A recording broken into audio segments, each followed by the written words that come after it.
You are listening to the Smugglers Galaxy Podcast, my favorite podcast to listen to on long flights across the galaxy. This is the way. We're wanted men.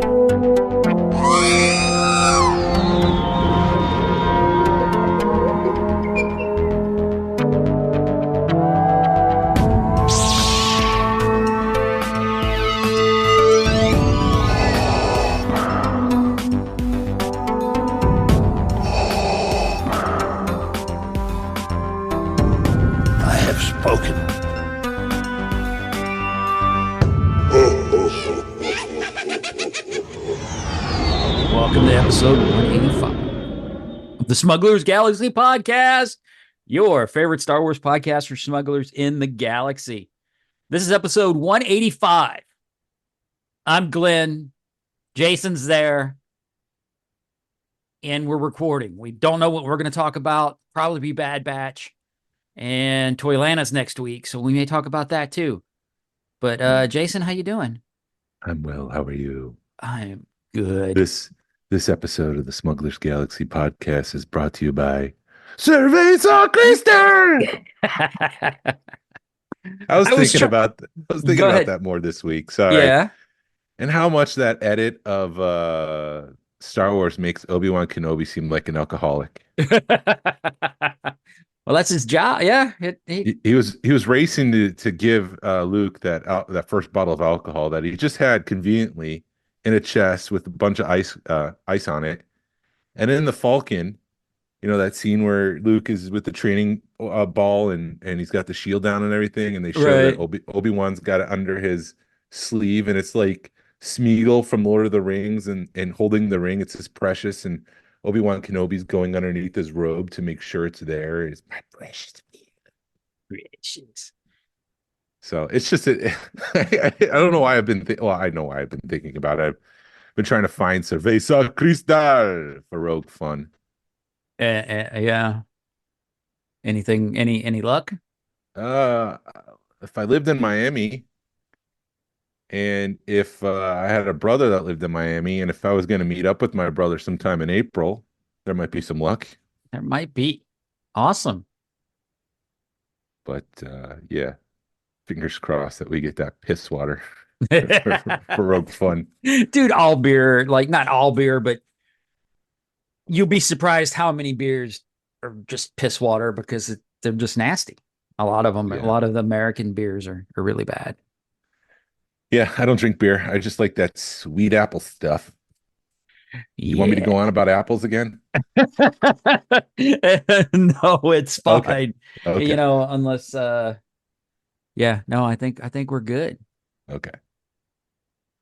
I don't think we need to go on about apples and apple bananas and There's no apple whatever. banana. But did you pick anything up this week? I'm trying to remember if I did. I know I picked up a first shot of the Toy Biz Bill and Ted phone booth. That was supposed to be here today, but it's stuck in it. Well, it went through one of the processing centers and it's at another one, so I'm hoping it'll be here Monday, because I don't know if anybody really knows, anybody outside of Atlanta knows or cares that the distribution center here is going through some kind of weird change. So everything's effed up. They're like moving it or changing it. And Yeah. they're having staffing issues, and people just are like losing their mind and losing their stuff. And it's taking forever to get stuff. We had the cards, we'd sent cards out a couple of weeks ago, and it took like a week and a half to get where they needed to go.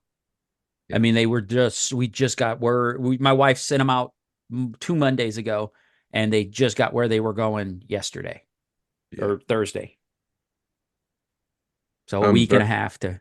Very worried about the news, because I have the same kind of situation with the mail. It's not the news, the mail.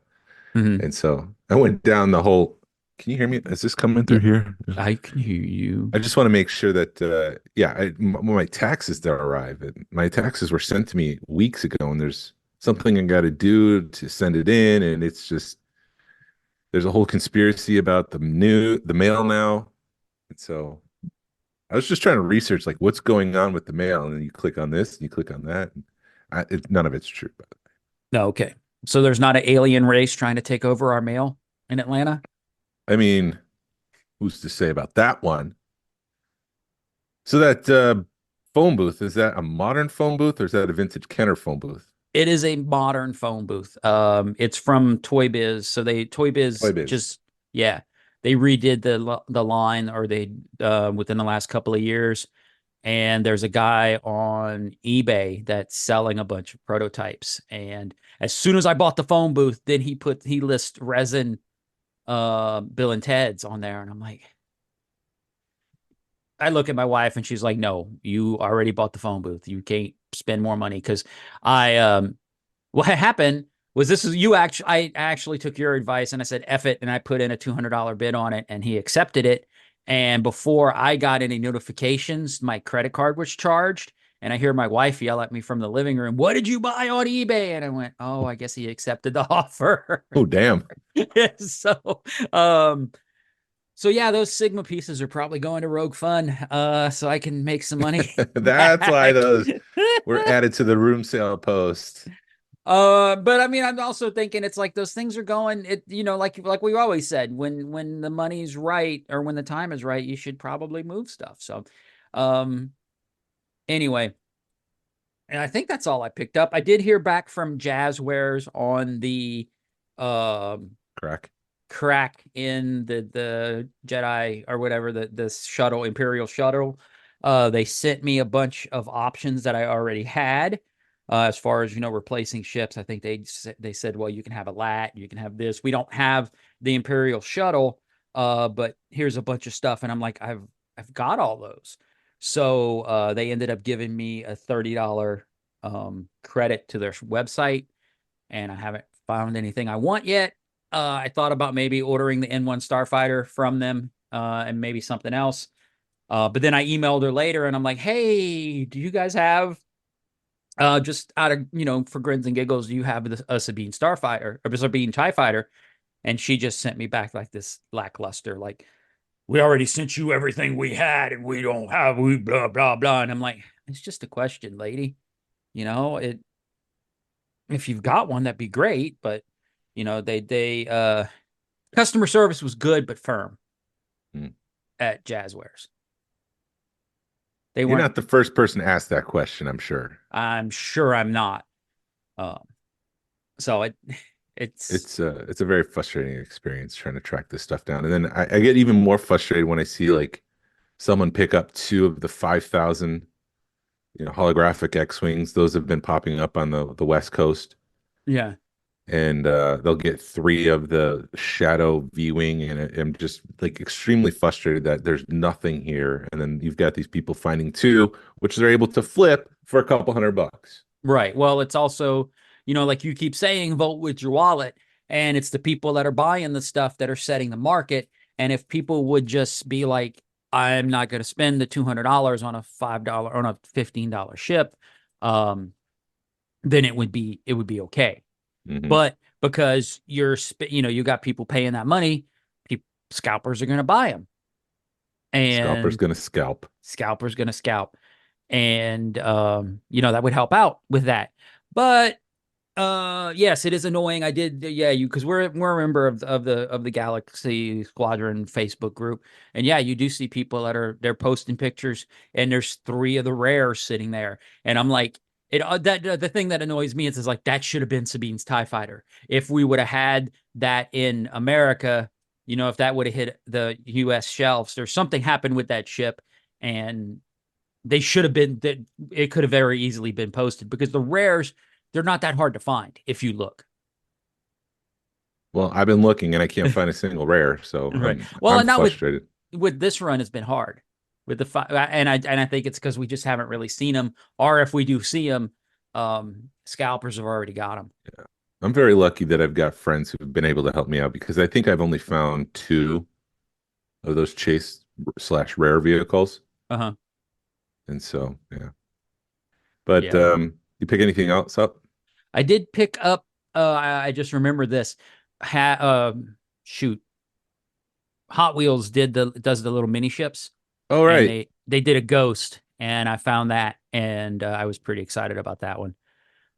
Is that a common vehicle or is that a chase or? It's a common vehicle because what the thing with Hot Wheels is if they're going to do a chase, they dirty it up or they do a different paint deco on it, and then that makes it a chase. So it's not really a different vehicle. They don't change the vehicle that much to make it Right. a chase. Okay. I did pick up two first shot Leia's for Micro Machines. Nice. Did those come One, in? those came in, yeah. I was nervous because of the mail situation. I've got a piece of mail that's been sitting there for today 10 days. It's just been sitting somewhere. Wow. So I was nervous that wouldn't come in. I also got, did something just happen with my headphones? I don't know. You sound good on my end. All right, whatever. I think I lost it in my ear. I can't hear you. No. So I got that. I've got that exhibition that I'm working on for Rogue Fun. So a couple items for that came in, and I don't want to reveal that yet. I do need to order that Wilbur Hood Living Set card. I just I feel thought like that was only for like a day. no, it's for a week. I think Okay. it's got 3 days left as of this recording, so I just need to order that. Yeah, I would because then you're going to forget about it and be like, doggone it. But yesterday, which was Friday, Matt Ferguson, who's an artist who did the 40th anniversary Return of the Jedi poster, Uh-huh. and he also did the Empire Strikes Back poster, posted on Facebook that he's got some extra posters that he's going to list for sale on his website at 6 p.m. UK time, which is 2 p.m. our time. Today or yesterday? Yesterday. So I got everything ready. I created an account on his site because I really wanted that Return of the Jedi poster. Mhm. And I got everything ready. I signed into PayPal because I've learned from Mondo, like you need to be Johnny on the spot, otherwise you're not going to get it. Right. And I went live. I added the poster into my cart. It was in pounds, so that threw me off for a second. I'm like, wait, how much am I actually spending? Mm-hmm. Because it's in British pounds, not US dollar. And then I was like, well, Empire Strikes Back's my favorite, so maybe I should get that one. So I go back and I look, and I'm like, it's kind of plain compared to the Return of the Jedi one. Return of the Jedi one has a Kenner nod to it. Mm-hmm. So I went back and I went to go hit okay, and it was gone. You And it's thought just too like, long. yeah, it's just that for some reason I just have like buyer's remorse whenever I buy something. Like there's some shame attached to it, and like I should have just bought it because even if I didn't want it and it didn't fit in a room or something, I could have flipped it for a couple $100. And even though that's not my thing, Mm-hmm. I wouldn't have lost. There was no loss for me for buying that. Is the point? I hate buyer's remorse when you spend money on something. You'll go spend like $50 on something and you're like, oh my Yeah. God, I can't believe I spent $50 on it. But then spending $200 on something is nothing. Yeah. You'll just overthink it. And I hate that feeling. I did try because Sting's coming to Atlanta. And he's The bee doing or the band? the band. It's just Okay. him and two other guys. The You got and that joke? yeah. So Took a I minute. I was thinking I was going to buy tickets, and you see pre-sale tickets, and I forgot that they went on sale yesterday or they went on sale. Yeah, they went on sale at 10 a.m. or something, and it's already sold out, and it's full of scalpers. So it's annoying, and people are wanting $300-400 for tickets, and I'm like, I love the Police, but I don't really like Sting, so I don't want to spend the money to hear like forced Police songs. If I knew the whole show was going to be Police songs, I would spend the money, be more willing to spend the money. Because my wife's like, Yeah. why don't we, if you want to go, go. But it's just annoying scalpers because it's everywhere. Yep. Especially the ticket. That's a whole nother thing, the ticket industry. Yeah. But anyways, I think I mentioned before that I finished my Star Destroyer, my 3D printed Star Destroyer. It measures over 4 feet long. Mhm. I started this thing back in September. I wanted to do something big and bold. I wanted to really push 3D printing. I've done little things. I've done helmets and stuff, but I was like, I want to do something massive with a 3D printer. So It took a long time. I used two different printers. I learned a lot about printing because the printer went down at one point and I thought it was just dead. And then I was like, no, let me go back and reapproach it, and I was able to fix it. So it actually made me feel, it boosted my confidence a little bit because I don't feel very technical like that, but I was able to fix it, be a mechanical fixer. All these are technical terms, by the way. Yes. Um, and so over the time and it was like 160 different prints that I had to do. Some took like 2 days to finish printing. I think one took 3 days. And so, anyways, the point is that I've kind of gotten a little bit more acclimated to what the overall look and feel of the Star Destroyer is, and I'm able to kind of go in and see, okay, I see what they did here. And so when I went to Disney a couple of weeks ago and went to Launch Bay, they had a Star Destroyer there. And I remember being mesmerized by the Star Destroyer the first couple times I went there because I thought it was really cool. That's part of the reason why I wanted to print one.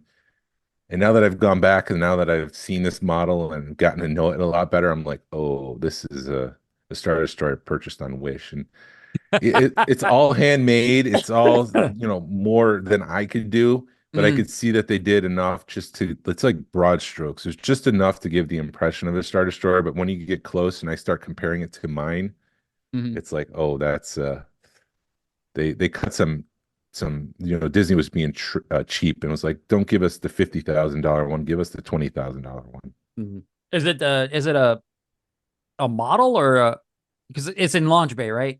It's in Launch Bay. I would say it's probably made out of that plastic. Shoot, it escapes my mind. But if you go to any hobby store, there's a plastic that you can buy that's easily to cut. It's easy to bend when you heat it up. It's escaping my mind, and they used it as a model maker for the original movies. I mean, that's what they would do. They would make the big shapes out of this, and then they would go into the 1940 tank models, and they would start pulling pieces from that, and then they would start adding the greeblies to make it look a little bit more used and less simplified. Yeah, no, sorry, my dogs see something, but that Star Destroyer is impressive, and you don't realize. Hey, close the window so they can't see. Yeah. You don't realize the scale because you had printed a Millennium Falcon and some TIE fighters to scale it, and they're like the size of a dime. Yep. Compared to the Millennium Falcon's probably more like a quarter to 50-cent piece, but then the TIE fighters are like dime sizes on top of this thing. So then you really realize the scale of a Star Destroyer by that. And they're again bringing it back to Micro Galaxy Squadron. Remember, people are like, why can't you do a Star Destroyer? And they're like, it would take up a room. Yeah, it's too small or it's too big. And you scale everything up, and then you realize, the one you made is like 4 feet long. So you would have to double it at least to make it scale, and it'd be impossible. But it's an impressive piece. Like I keep saying, dude, you've got more talent in your little finger than I've got in my whole body. And well, thank you for saying that. But I think you need to double it for Micro Machines. And I think you need to maybe quadruple it or maybe 6 times it, whatever that sex it, whatever that term is, to get to Micro Galaxy Squadron size.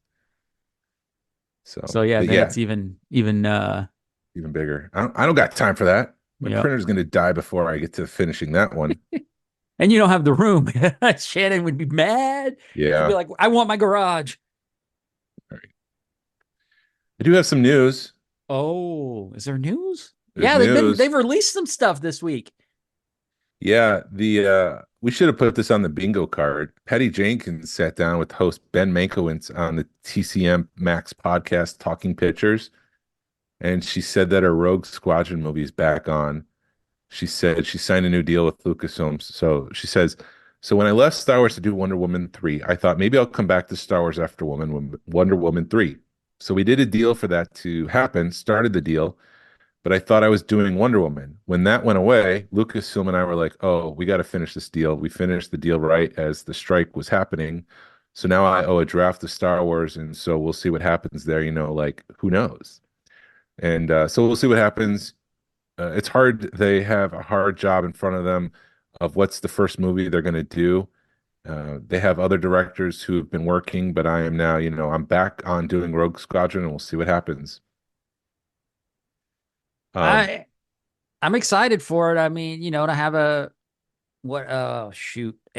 Top Gun space movie would be awesome. um, is Wedge Antilles a must-have in that movie? I think so. Well, it depends on what they're gonna do. Is he gonna be like a mentor, or are they gonna make him a main character? Are we There's no talking Top Gun, timeline. or are we talking Top Gun Maverick? Exactly. I mean, where's it gonna fit in the timeline? Yeah, So I think you need to have a Wedge in there. I think Wedge needs to be the main character, Yeah. personally. I think Disney's trying to create their own Star Wars, but at some point they have to realize they're sort of abandoning the original Star Wars fans. Right. It's great. Like it's like spinning plates. Like one plate starts to slow down, you have to focus your attention, start spinning that. And if another plate starts to slow down, you got to focus on doing that. And right now I feel like Disney's just spinning that modern plate and they're Mhm. forgetting about the original trilogy and somewhat to some extent the prequel trilogy.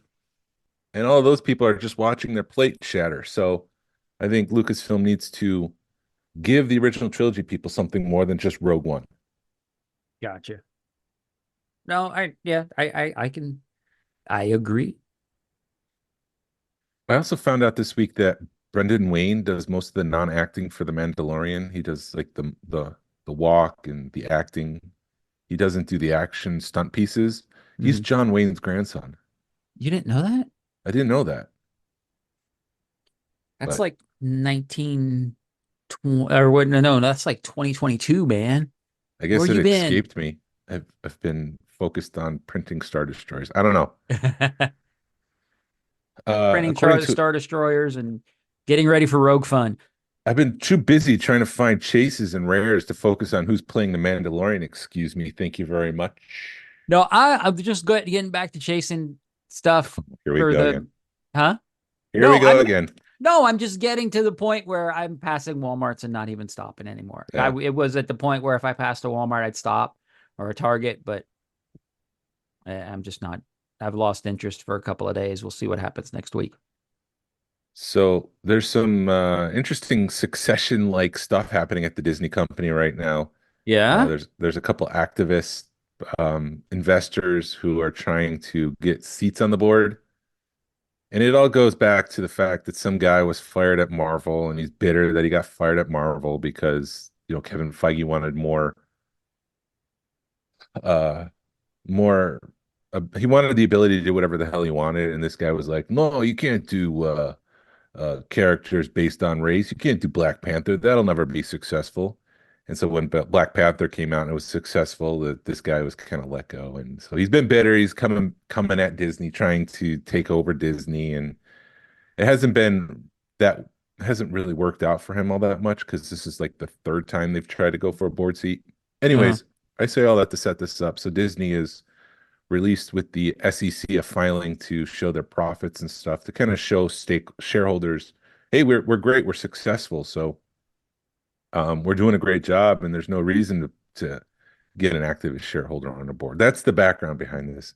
But inside that filing, it said that since 2012, when they purchased Lucasfilm for 4.5 billion, they've profited 12 billion from the franchise. Wow. So that's a lot of money. Yeah. Good investment. Yeah, I would say so. I'm glad they picked up that piece of intellectual property. Right. I do think that when we look back on Star Wars someday, we're going to say there's the George Lucas Star Wars and there's the Disney Star Wars. Yeah, there's definitely going to be something like that. Yeah. Is Um, there? there's more. Go for it. StarWars.com announced Imperial March, a celebration of villainy and action figure, which includes action figures, collectibles, apparel, accessories, and more. They featured a T-shirt that'll be exclusively available on Amazon. It looked like a propaganda empire kind of T-shirt. The Jedi Fallen Order 3-pack. It's a Black Series with Cal, the second sister, and a Purge Trooper.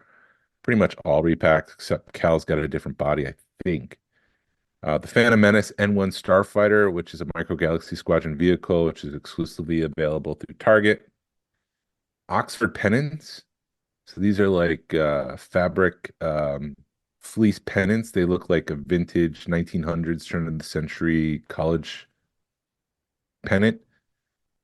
And then there's a High Republic downloadable poster, which is like, who cares about that? I did look into the pennants because I stop saying like these downloadable posters are something exclusive when that could be just easily swiped from a Google search.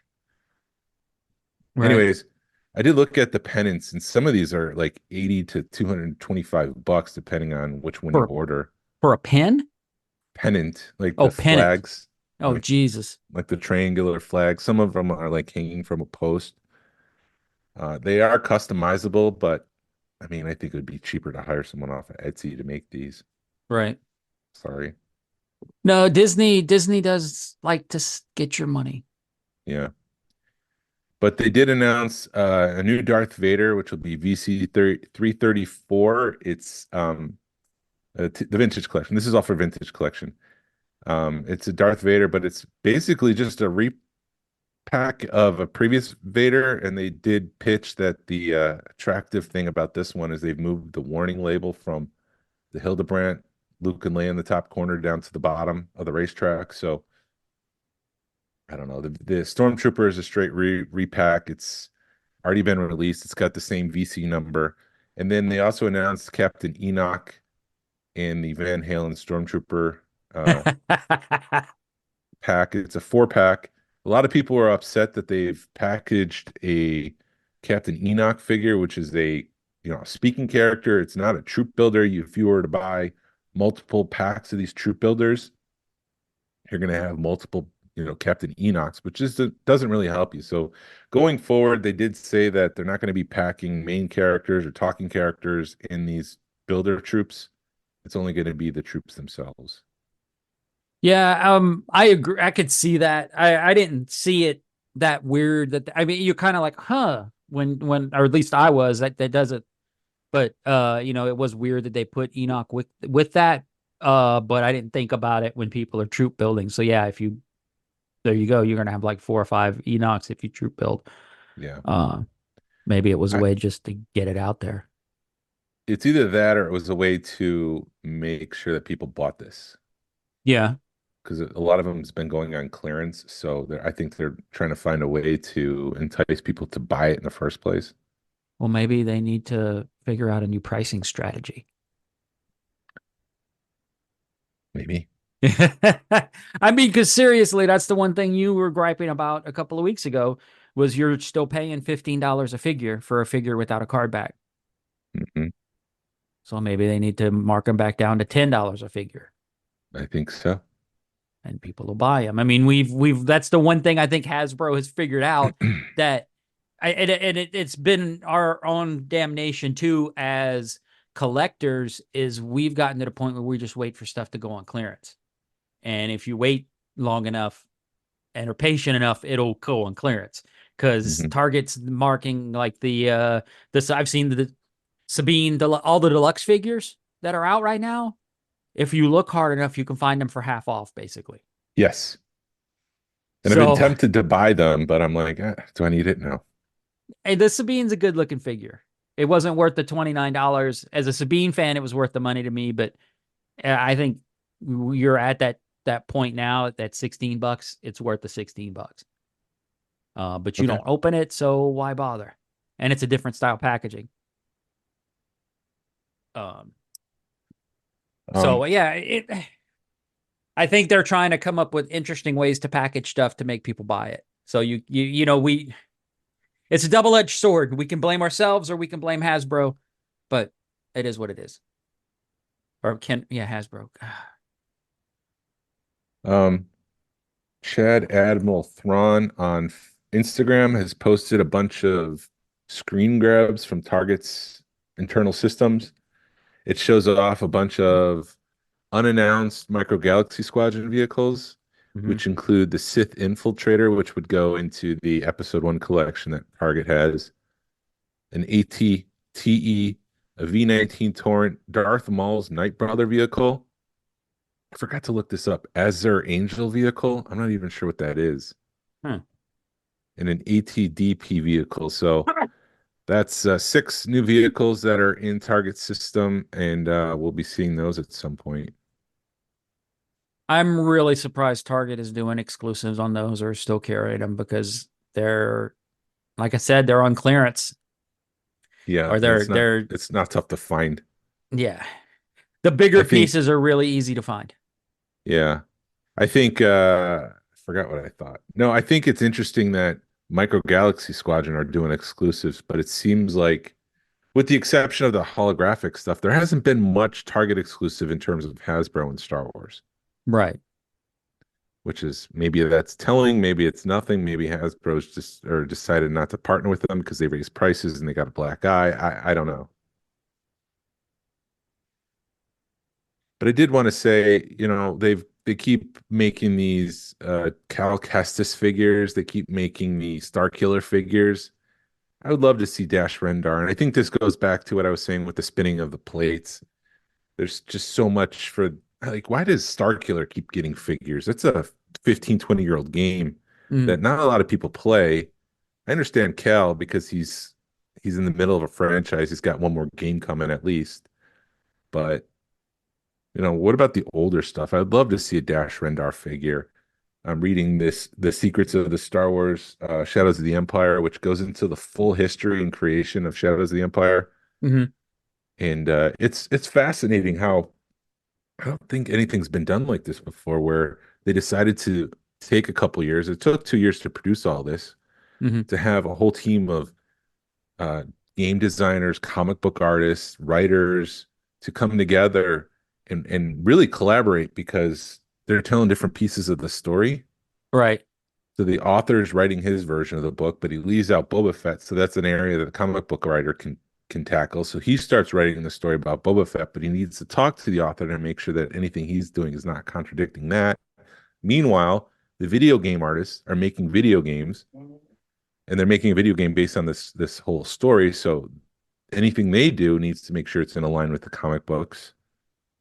For example, they were using one of the planets that the comic book artist wanted to draw the planet a specific way, but LucasArts had already made the planet in the video game. Uh-huh. We had to redo that artwork and to change it to make it look dynamic and give it that comic book feel. We can't hear them. Okay, good. Your dog was growling in the background, and I could just see you were just like quiet. And I didn't know if Zoom was cutting that out or yeah, not. Zoom is cutting it out. All right, well, good. I'll just let them go effing crazy. But yeah, like and so when they do character design, like the comic book artist made a ship. What was was it Guri? Was Shizor's lover, robot lover, or something like Oh that? yeah. I don't. So I remember him having a robot lover, but I don't remember the name. I think it's Guri. I was reading it last night. I should remember, but Yeah. Well, he designed the ship, so then he had to make sure the ship was used in other pieces of work. So it was just took a lot of collaboration, and I think this is a little bit more effort than someone just writing a book in continuity. This is something that Lucasfilm was behind and George Lucas was approving, and I guess I'm a little disappointed that Lucasfilm decided to wipe that from the table too. I think it's Disney that may have stopped that because there again, that's why they ended the EU because it was so much going back and forth. And maybe they just don't like having that much going back and forth and having that much have to think that hard. But I kind of liked how they had to have everything conducive because I remember when the pre or sequels came out and Chewbacca was alive, people freaking losing their crap because they're like, he's dead. Yeah. Because he died in the EU. Why is he back? And then before the movie came out, they were like, yeah, the EU doesn't exist anymore. Yeah. I know I like when they do stuff like that because, like with Marvel, as much of a pain in the butt it is, or with the TV shows where you have to know what's going on to really get it, or they give you Easter eggs. You could still watch it and enjoy it without knowing what's going on, but when you do the homework, you enjoy it that much more. Yeah. Yeah, and I guess I'm a little disappointed because I was reading the Star Wars comics, the new stuff that Marvel was putting out, and it started to feel a little too comic booky. Like this Uh-huh. doesn't feel Star Wars. This feels more like a generic, homogenized sci-fi story. And so when I saw that they were going to do the gap between Empire and Return of the Jedi in comic book form, I was really disappointed because I was like, you've already covered that, and anything you do will not be as good, at least in my mind, as Shadows of the Empire. Right. And Shadows of the Empire is not perfect by any means. I just like the characters, I like the story, I like where it goes. Sure, everything could be revised and improved, but at No, least there wasn't like in Mon Calamari Terminators, I, I never which is a watched. thing in modern comics. Sorry. I never read any of the comics because once it started to get to the point where you had to buy like $30 or $40 worth of comics a month, my wife was like, "Toys or comics?" And I said, "Toys." Yeah. And I'm Um, told what Marvel will do is they'll put like a top-notch writer at the kickstart of a new arc. mhm, They had a lot of great artists on the line, and the first 12 issues were great, but then I could see that the art diminished after that, the stories diminished, mhm. and they just weren't that good. Right. Well, and right now they're doing a Rebels cover run, and just for me to try to figure out how to get that has been eye-opening because it's just so confusing as a non-comic book collector to figure out when they're coming out, which ones do I need? It it's very and I can see how comics are intimidating for people because just trying to hunt down certain ones it's intimidating.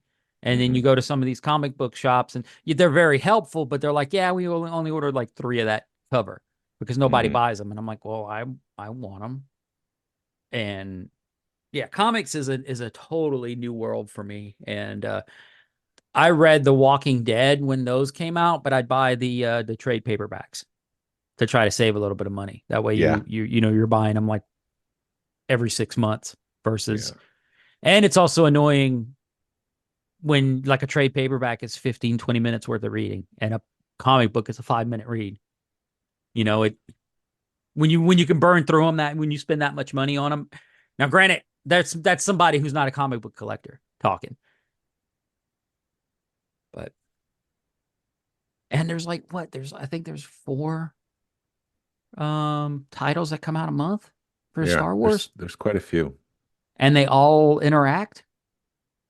Pretty much, they're supposed to, but I feel like the storytelling diminishes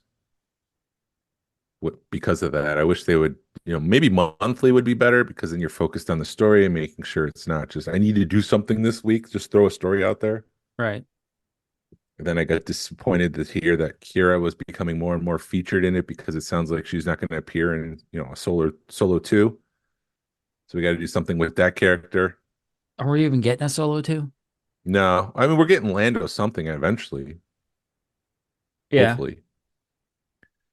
Have Who you knows? seen, speaking of Lando, which leads to Donald Glover, have you watched Mr. and Mrs. Smith on Amazon Prime? No, I haven't watched that yet. If you like Donald Glover, you should watch it. It's a little weird. It has its Donald Glover moments in it. You should watch Atlanta too if you haven't watched it. I haven't watched that either.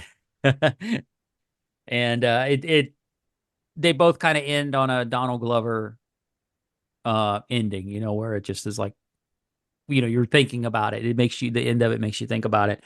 Hmm. But it's a spy action uh thing, Mr. and Mrs. Smith. So I definitely pick if you enjoy Donald Glover, it's a good watch. Ted, Yeah. since you like Donald Glover, watch Mr. and Mrs. Smith if you hadn't already. There was some talk this week about Zack Snyder, who was on and I did watch Watchmen and Man of Steel, and I did enjoy those. But he was talking to Joe Rogan about Batman, and one of the rules Batman has is that he shouldn't kill. And so Zack Snyder was like, "So I should kill people with Batman?" And I was like, "Okay, okay, calm down, guy." But then I was thinking about, how does this relate to Star Wars and Jedi? Should Jedi kill people? Um, it's kind of an unwritten rule that they don't, right? But they Uh, do. they do, or maybe I'm thinking Batman, like you just said, and that's where my brain is. But because I know Batman, yeah, Batman didn't kill people. He'd tie them up and leave them for the police. But I, wow, they do. So why not? I mean, they kill Darth Maul. They kill all the bad guys. They're knights. So I mean, I guess knights kill people. Yeah, but you're supposed to preserve life. So I think that one of the staples of the Jedi, personally, the Jedi Order should be that Jedi don't kill. That's something the Sith do. Mhm. I know the Sith try to preserve life, but they will kill in order to preserve life, whereas Jedi should become one with the Force. They should become monks. I don't think they should kill. And I just was thinking about all the stuff in the prequels. Mhm. I think the things that I admire most about Star Wars is like when someone tosses their lightsaber to the side, like Luke Skywalker did at the end of Return of the Jedi. He's like, I'm not killing my father. I'm not doing that. He even sacrificed himself in The Last Jedi. Right. I'm trying. It's at the end of the I don't know where to go conversation with there. this, Jason. All right, I sorry. wasn't prepared to have a discussion like this. No, I can see where you're going with that, and maybe it would teach kids not to violence or whatever. But um, I'm trying to think how they did it in High Republic. But yeah, they were killing in High Republic. They were, it was the battles and stuff, and you had to get the bad guy, but it wasn't. They Yeah, so maybe that's what that movie that James Mangold's putting together about the dawn of the Jedi.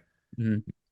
Maybe there's some sort of monk order, and they've got that one twitchy Jedi that it's just like, I'm going to use my powers to do something and stop this bad guy, and he kills him. And it's like, is that the start of evil? Is that the start of the Sith? Is that the corruption of the Jedi right there?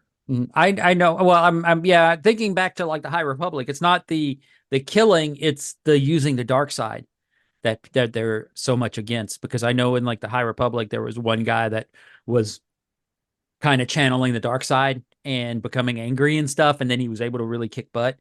And he was frowned upon more for doing that than he was killing people. Yeah. So Just you can kill somebody, just don't do it out of anger. yeah, just something to mull on, something to consider. But yeah, do you got anything else to talk about? I mean, did you watch Bad Batch? I did. I'm caught up. All right. What you Did my thinking? homework. All right. I thought last week, so 3 episodes ago, was a lot filler, was a filler episode. And I kind of think this week's was a little bit of a filler, but there was some stuff going down. Um, what I like about what Dave Filoni's doing is there's stuff that's already happened in Rebels that they're kind of bringing back into Bad Batch a little Like bit. what? Well, because in Rebels, Wolf and um Rex, and then like all the head clone commanders are together in Rebels. Is it Gregor? Gregor, and then there's one more. There's like 4 of them. They're all Interesting. together in Rebels. Yeah. And in this, you kind of see the beginning of that, Yeah. where Wolf at the end of, I mean, I'm jumping way ahead, but at the end of the episode, how he lets them all go, and you could feel it. You could see that something's getting ready. Wolf is getting ready to go back with his brothers, and so that kind of got me excited. But that was like the most of the episode that got me excited. It annoys me when they shoot stuff so dark that you can't see what's going on. It was very tough. I had to close because I was watching the daytime. I needed to close the drapes to be able to see the TV better. Same kind of thing. I agree with you about that Snow Planet one. It was almost like they sat down and they said, what do we want to accomplish in this one? We want Hunter to kind of repair his relationship or come to terms with Crosshairs. Right. And then the whole episode was just trying to hit that beat. Yeah. And so it felt a little stretched out. Like there wasn't enough story. There was just an action item that they needed to accomplish in the episode. Were you waiting for like red stuff to come up when they were on that snow planet? Like maybe, or did you understand that it was a snow planet right from the beginning? Like Oh, maybe it did you was think it was Crate. Crate? Maybe I was like, I wonder if that would be cool if they were on Crate.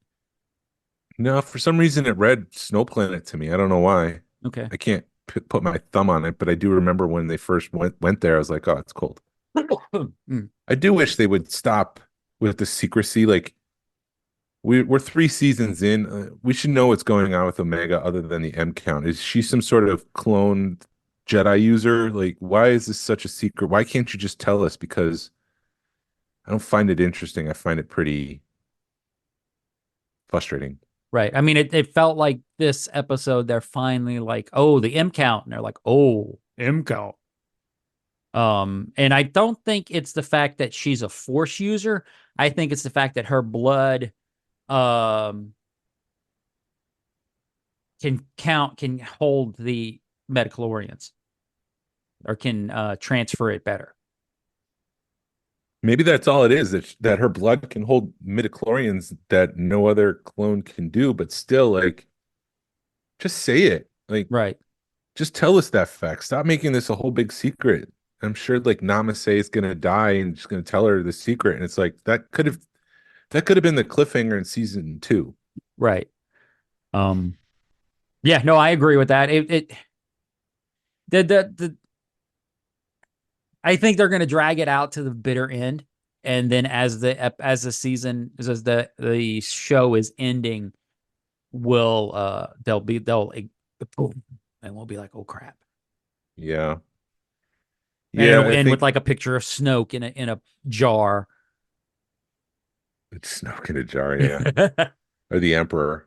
And they're Right. like, this is the best we can do. And the Emperor's like, it doesn't look like me. And he's got the ring and the gold. And The gold on. he's chugging a Cristal, Cerveza Cristal. That doesn't look like me. Cerveza Cristal. Ah, Why is there a commercial for beer in this kid show? it's because it's not a kid's show. No. No, I Bad Batch has been a good way to. It's not. It hasn't captured me like Rebels did, but it's been a good filler. Been good filler content until we figure out what's going on with Star Wars. It's been a good distraction leading up to Rogue Fun. Yes, and isn't it? It'll still be going on when Rogue Fun's here, right? Or it'll just be ending. I think it ends mid-April because I think they like this past week they doubled up on episodes, and I think the last day it releases they dropped 3 episodes. Wow. I think if I remember right. I'm sorry, you can check me and then you yell at me and email us at smugglersgalaxy@gmail.com. Right. Nobody ever does though, Jason. So don't worry about I love the echo chamber. it. There's no one else here. I do appreciate how they are really when they feel like when the episodes go together, they release them at the same time, which is nice. But I mean that's pretty much all I have to say about the whole season so far. I'm enjoying it. It is moving, like we said last time, a lot faster than we thought it would. Yep. But now it seems like now that all the cards are on the table, it's slowing down maybe a hair. Because now we still have to figure out like Ventress, when is she going to show up? When is all the bounty hunters going to show up? If they show up. Huh? If they show up. Don't say that. They showed us Ventress and they showed us Ara Singh, right? No. No. No, Ventress was the only one that I saw a shot of. No, the chick from Boba Fett, Book of Boba Fett. Oh, was she Fennec Shan back? Fennec Shan, she's in it too. They showed her. Okay. Cool. Boy, could you imagine if those people didn't show up? I really think it'll maybe a flashback. But we'll see. We'll see. It's like I said, it was like I said, yeah, I stole your line. Take a shot. You didn't have that on your bingo card. I think having Daniel Logan back a couple episodes does bode well for the idea that Boba Fett will be in here at some point. But I'm not holding my breath. I was kind of hoping that the one guy that they won't show might have been Boba Fett, but it just won't. I haven't seen that. Hmm. Yeah, I don't know. Come on. We'll see. I don't know. My We'll see. dog, yeah, my dog will not get off the couch because the other two dogs are on the floor. So that's why he's whining. I can't hear him. We can't Well, hear. I mean, you could see him though. So I've got my there's really weird hierarchy in the dog in my dog with my dogs, and my youngest one is afraid of the older one sometimes. So he's on my couch, sitting there crying because the other two dogs he won't jump down because the other two dogs are on the floor. I got that same problem. There's a Rathar in my bathroom that won't come out because the Wampa is keeping them in there. And I know you can't hear it because Zoom cancels it out, but it is happening behind me. It's just quiet. Sorry. Well, you do have two dogs, but they're puppies. One of them's a puppy. One of them's a puppy. But anyways, Anyway, is there anything? I mean, how are your feelings on Bad Batch? You're enjoying it for the most part? I'm enjoying it. I'm taking like it's not Andor, it's not Obi-Wan. I guess I have it down a little bit. It's not Clone Wars, it's not Rebels.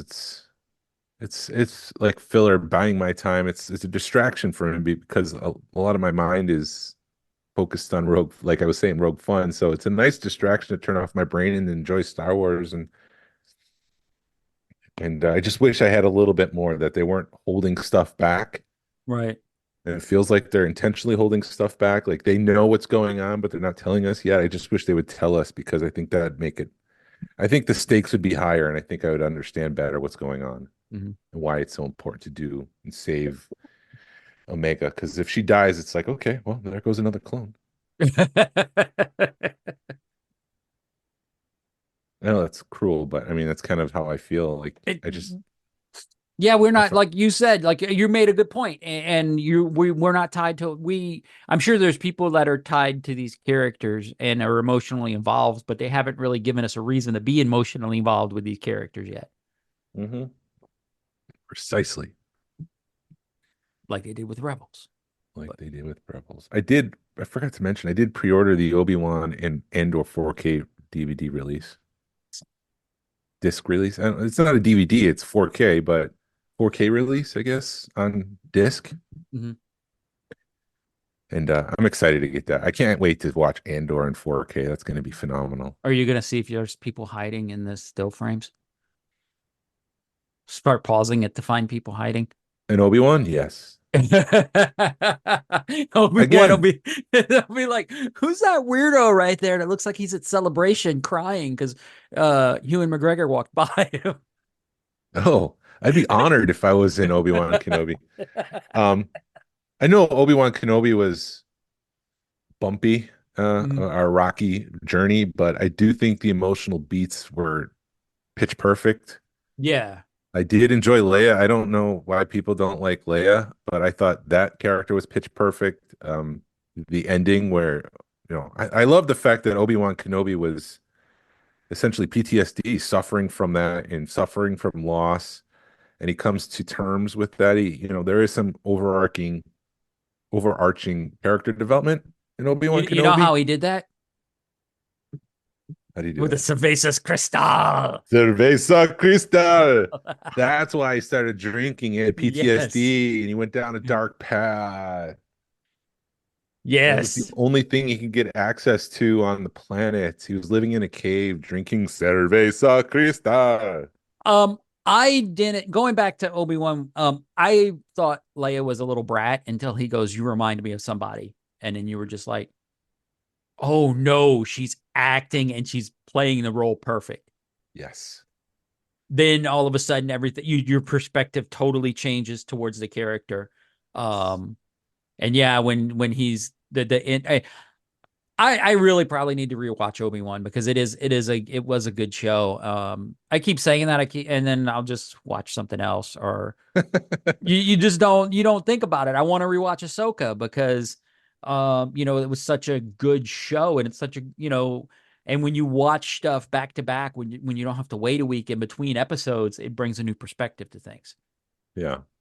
And I found that with a lot of stuff that we binge watch where you're not having to wait for, you can just hit next and you're not waiting a week. It totally changes everything, the way you watch it.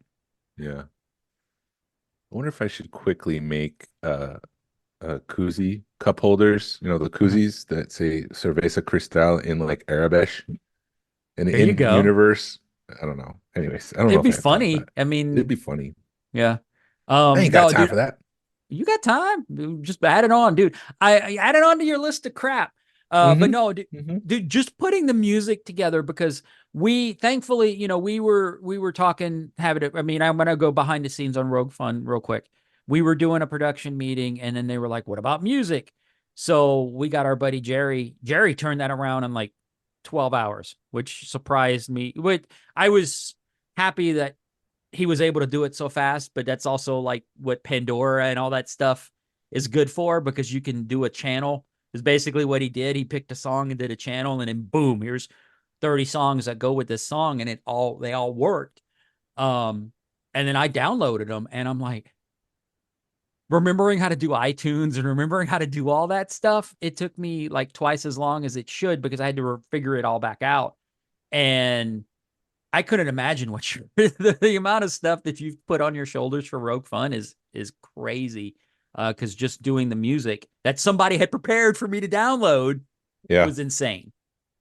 I was thinking about slipping in a Dave Matthews song in there. Da, da, da. But no, we just as the Office reference, Dave Matthews, deep cuts. Hey, I said deep cuts, and then he starts. Oh yeah, I like this song. He starts dancing in the roller ring.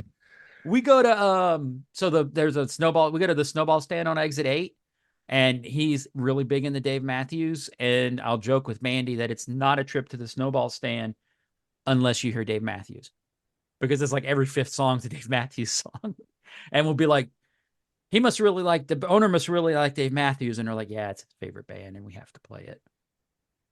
I'll save it for karaoke. I won't play it. I won't slip it in there. I'll just sing it for too much.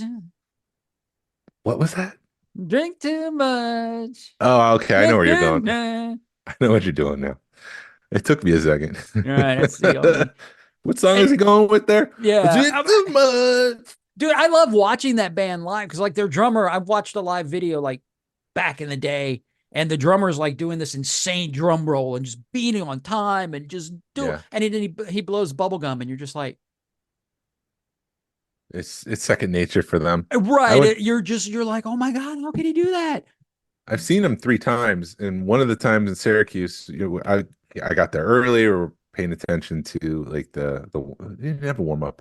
They just came out and started playing, and everybody started coming up. It was the lawn, and this guy comes like within inches from my head, like he's standing in front of me, and he lights up some marijuana, and he just starts smoking. I'm like, oh God, this is not going to be a good concert if I get a contact high. And after the first song, they was like, let's get closer, and they just start like pushing themselves through. And it was after that I was like, if I'm going to a concert, I want a seat. I don't want people pushing through and trying to get closer. And yeah, that was my Dave Matthews experience. Right. I like being, that's what, because Mandy likes being a little bit further back. She's a lawn person. I'm like, no, I want to be as close to the stage as I can.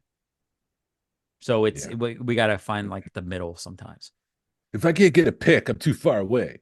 Right. If I can't see the sweat, it's not. If I can't put a jar out and collect sweat from, who do you see? Faith No More. I'm still mad about that. Had tickets to see him twice, and both of them canceled. If I can't collect Sting's sweat, I'm out. That's $1,000 a ticket if you want that. And I could sell that on eBay for $100. Right.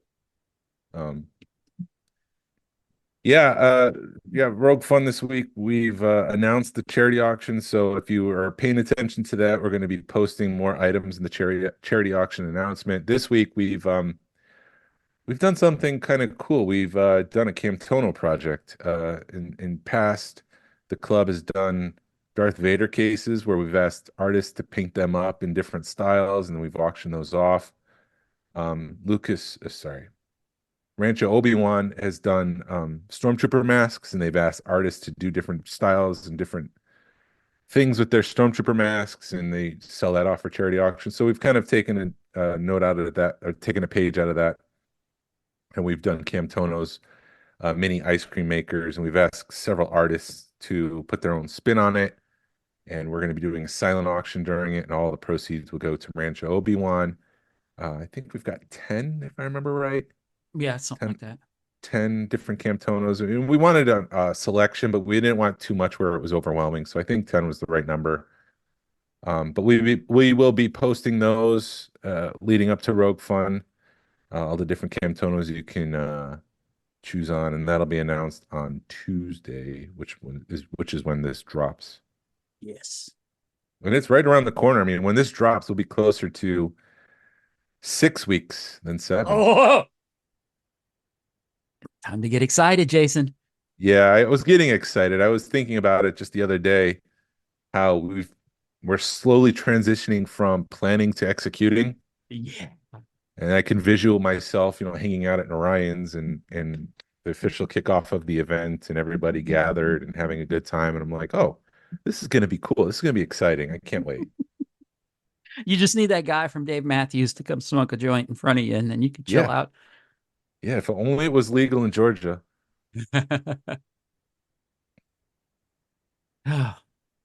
If Dave Matthews shows up at Orion's, that'd be fun.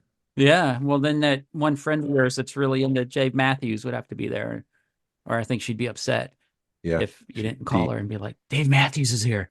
She'd be over in a heartbeat. She'd be like, I don't care what I'm doing. I'm going now. Yeah. Anything else? No.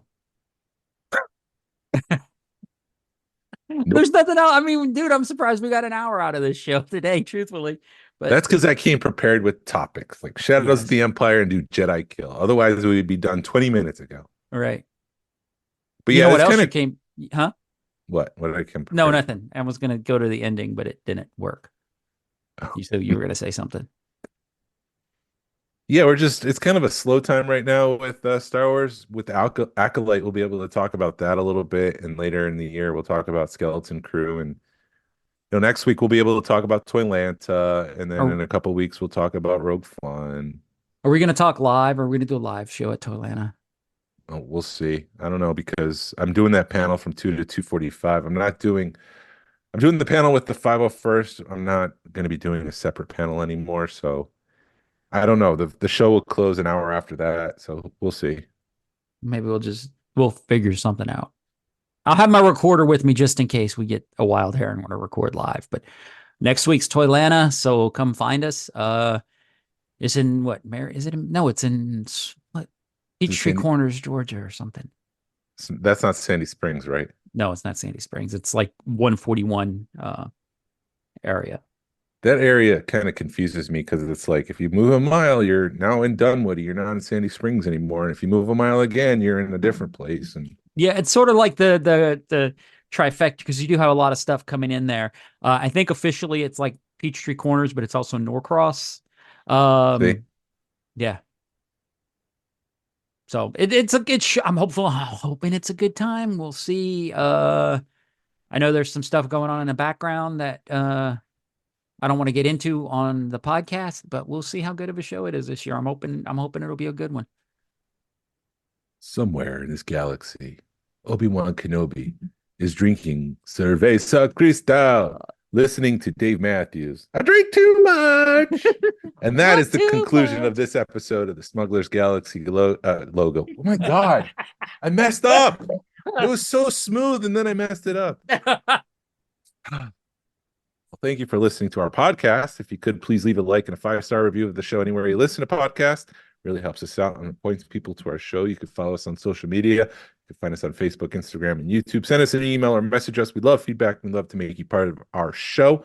Our email address is smugglersgalaxy@gmail.com. Thank you to Alfonso Riviera for the Smugglers Galaxy logo. And thank you to Levi Waterhouse for the music. People, collect for the love of it. Hashtag vote with your wallet. Sabine will be on next week. Pass on what you've learned and be a positive force in the collecting community. This is the way. This is the way.